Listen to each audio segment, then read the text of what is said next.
Thank you all for joining us today. Before we get started, a few quick notes. Please keep your line on mute when you're not asking a question.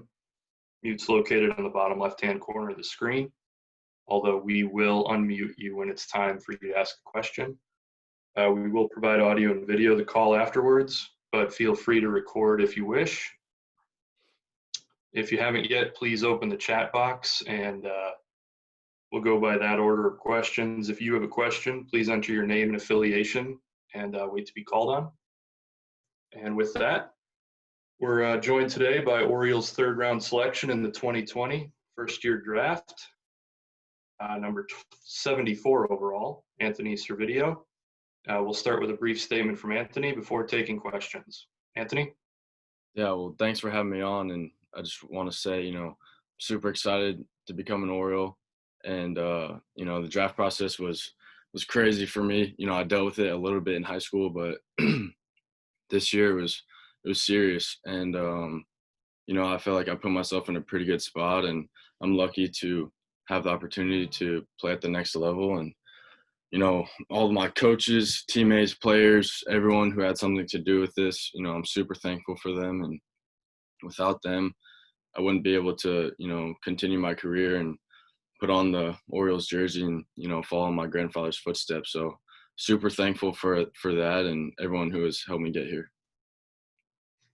Thanks, Anthony. We'll start with questions from Joe Trezza at MLB.com, followed by Nathan Ruiz. Joe? Hey, Anthony, congratulations and thank you for doing this. You said the draft process for you was pretty crazy. Can you go into a little more detail with that? What was the pre-draft process like for you? How much contact had you had with the Orioles leading up to the draft? And then what was it like to hear your name called? Yeah, well, first of all, it was a fun experience being able to, have contact with these MLB teams. My advisor did a pretty good job of taking all of the communication mainly.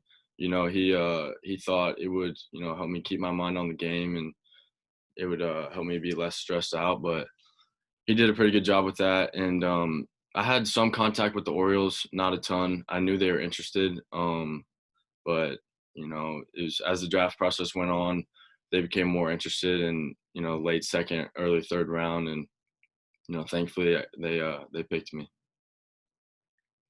Next, Nathan Ruiz, Baltimore Sun, followed by Steve Molesky. Nathan?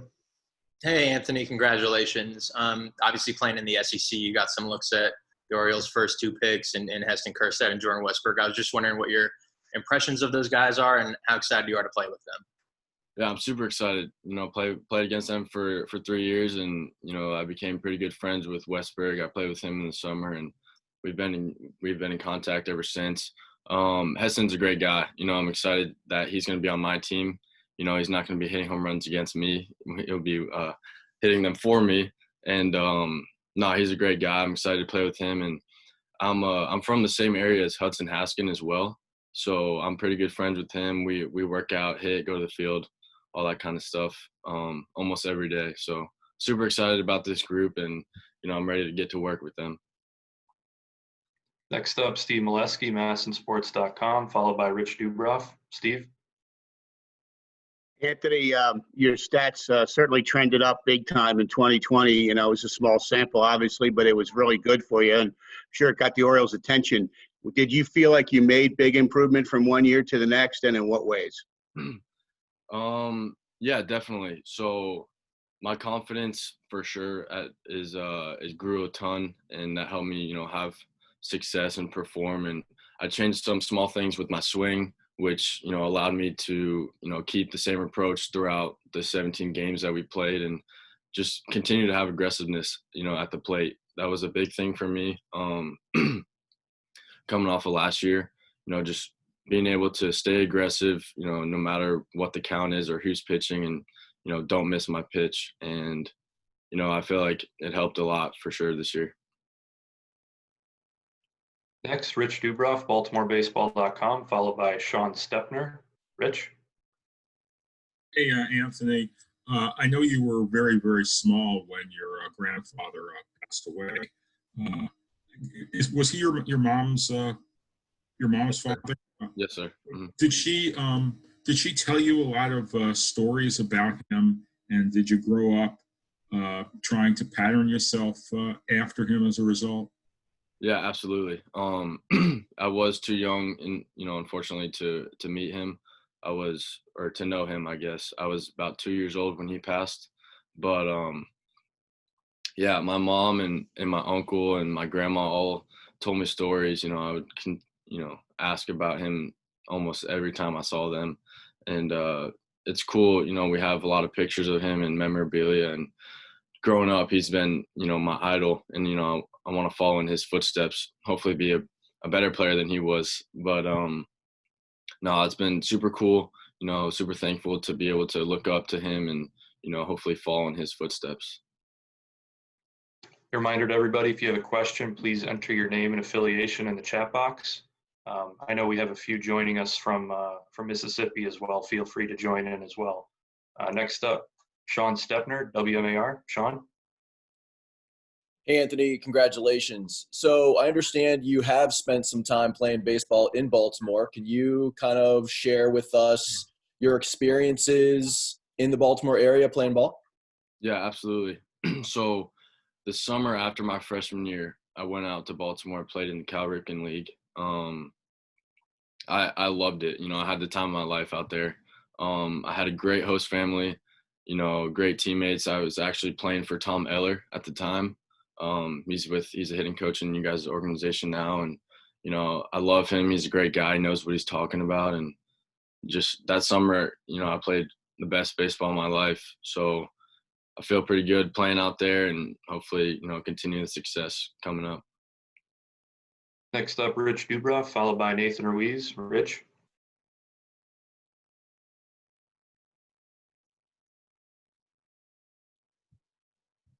Hey, Anthony, the Orioles have have been drafting over the last couple of years a lot of middle infielders. I saw that you played second and right in college. Are you equally as comfortable playing those other positions? Absolutely. Yeah, I'm comfortable playing any position on the field. I think my athletic ability is pretty high in order for me to feel comfortable, and I think I put in the work, and I'm able to do whatever an organization or team needs me to do, and succeed in that position. And so being in the outfield, it was different, but I learned quickly. I had fun running, tracking down balls and throwing people out. All it is a different angle, and it's quick for me to adjust to that, and I feel comfortable anywhere. Next, Nathan Ruiz, followed by Steve Molesky. Nathan? Hey, Anthony, I understand the hair is a bit of an Old Miss tradition. Is that something you think you'll stick with, or you're just waiting for it to grow out? I haven't decided yet. It's definitely getting too long. Definitely gonna have to cut it here soon, but I don't know what I'm gonna do with it yet. My mom wants me to keep it because she thinks it's good luck or something like that, just because I played well. But I don't know. We'll see what happens. Next up, Steve Molesky, followed by Chris Marks. Steve? Anthony, how big a factor is speed in your game? Obviously, a very good, successful stolen base rate at your time in college. How important is that for you? Yeah, it's huge for me, especially being my size and, being left-handed. I can get out of the box quick, and, a big thing for me is getting on base. And once I can do that, I can create havoc on the base path and score a lot of runs. And so I got to use that to my advantage. I'm not as strong as the other guys, but, they're not as quick as me. And, I have that advantage over them. And I think now in today's game, there's guys with speed, but, not a ton of guys. And, stolen bases aren't a huge stat in the majors, but I think, for me, that's a big stat, and, it plays well in my game. Next, Chris Marks, CTV, followed by Nate Gabler. Chris? Anthony, congratulations. You play in the SEC, which is considered the best conference in college baseball. How did playing there help you prepare to become a professional, and how is your skill set going to transfer from the college game to the pro game? Yeah, well, playing in the SEC was very important for me, and it helped me develop as a player for sure. Every night we're facing the best of the best, and you know, being able to compete against them and have success against them, it will translate into pro ball. And it'll help me feel comfortable playing in front of those large crowds. So, you know, it helped me develop 100%. And, you know, I'm excited to transfer my game from the SEC to pro ball. Next question, Nate Gabler, SI Ole Miss. Nate? Hey, Anthony, what was kind of the process like this year compared to past years? Because usually you're in regionals or whatever when the draft is going on. And then what was kind of the conversations with Coach Bianco and the rest of the Ole Miss staff like throughout the process? Well, the process leading up to the draft, it was tough, and it was a roller coaster. Like I said, you know, ever since season ended, the draft has been on my mind, and it's different with, you know, playing the whole year and then the draft at the end of the year, because you're focused on winning a national championship. You're not really focused on the draft. And so had a lot of time to think about it. You know, spent a lot of time with my family and friends thinking about it. But, you know, in the end, I can't control what happens. You know, I did everything I could to put myself in the position to play at the next level. And, you know, I just tried not to think about it as much as I could. And then what were those conversations with Mike and the rest of the coaching staff like? What was kind of their advice to you throughout the process? Just focus on the things that you can control. You know, that's a huge thing that we preach over, you know, at Ole Miss, because, you know, if you focus on things you can't control, it's just wasted energy. So the conversations between them were super supportive. You know, they want what's best for me and my family. You know, they want me to succeed. And so I was super thankful to have them by my side, you know, and supportive. Next up, Joe Trezza, MLB.com. Joe? Hey, Anthony, you said you and Hunter Haskin were friends and that you worked out together. How did that relationship come about? And are you guys both from the Northeast? And if you are, is there a kinship being Northeast guys playing ball down in the South? So I met him through my advisor about last year, and because he just moved down here to South Florida, and so I met him through my advisor, and then we started hanging out and stuff, and then played against him last year at Tulane, and just the relationship has grown ever since. And, you know, I love going to work with him. He's a competitor and he's a great ball player, and, you know, I'm super excited to be able to play with him and share the field with him. Last call if there's any other questions while we're waiting. If there's anybody who's dialed in on the phone, if you have a question, please unmute yourself and state your name and affiliation. How are you? Anybody on the phone? I'm on a call. Oh, just a second.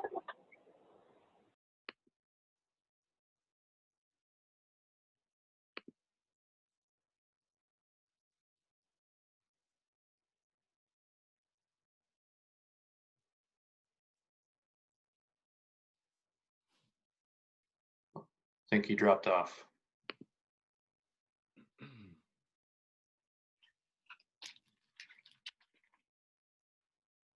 We'll wait 1 second for him to dial back in.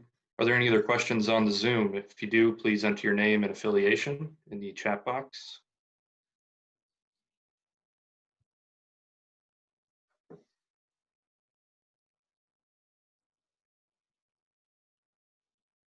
No others? We'll wait here for just a few more seconds to see if he jumps on.